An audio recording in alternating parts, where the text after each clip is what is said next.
Hello, and welcome to day 24. Today we're going to talk about how we're products of our environment. I know that may seem pretty obvious that where you grew up, who your family was, and the places you've gone shape who you are. But we fairly irregularly stop to analyze how our current environment is affecting us or influencing us. Most of the time we just react to the world as it comes towards us, and we're not proactive members of our own lives trying to search out what we actually want, who we actually want to be, who we want to spend our time around. Most people, and I include myself in this comment very much so, worry more about what others think about us and think less about how they influence us and how they create our own mindset, outlook, and basically personality. I mean, if you surround yourself with coworkers who are a little bitter, a girlfriend isn't in a great mood all the time, and just in a culture that's kind of on edge, then that's who you're going to become. Because back in our tribal days, you became who you were around. And this is just based on the fact that you needed to survive. If you were not accepted by the tribe, you were literally dead. And so our brain's following that same algorithm that rejection equals death. And we hardly stop to think, is this tribe who I want to belong to? We just find ourselves in a situation and we adapt to that and become whoever's around us. There's some research out there that shows you're the kind of sum average of the 5 people you spend the most time with. And that's not the people you want to be like or your close friends, that's just the people you spend the most time with. So that really indicates to me that we're all looking around us for social cues on how to act. But we need to stop and see if those are actually how we want to act, who we want to be. Something I try to remember in this situation is, to our brains, rejection does equal death, and it is painful.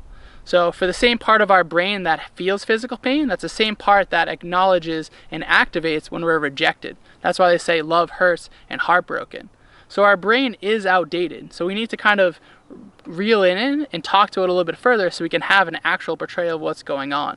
So to keep my ego in check, I often think of the 18-40-60 rule, which means when you're 18, you think everyone's thinking about you. When you're 40, you don't give a damn what people think about you. And when you're 60, you realize no one was thinking about you in the first place. And this generally takes the weight off of you and takes the weight off of trying to impress others. And then you start to realize that maybe this tribe over here that doesn't accept me, maybe I don't want to belong to them. So you get to then make your own choices.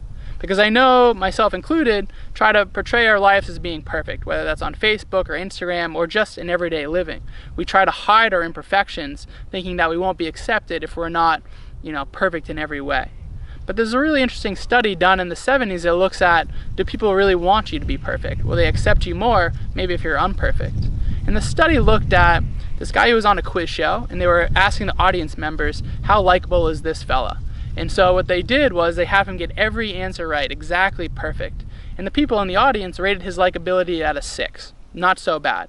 But when they retaped it and they had just switched one thing, where they had that participant knock the coffee over mid-taping, those people rated his likability at a 9.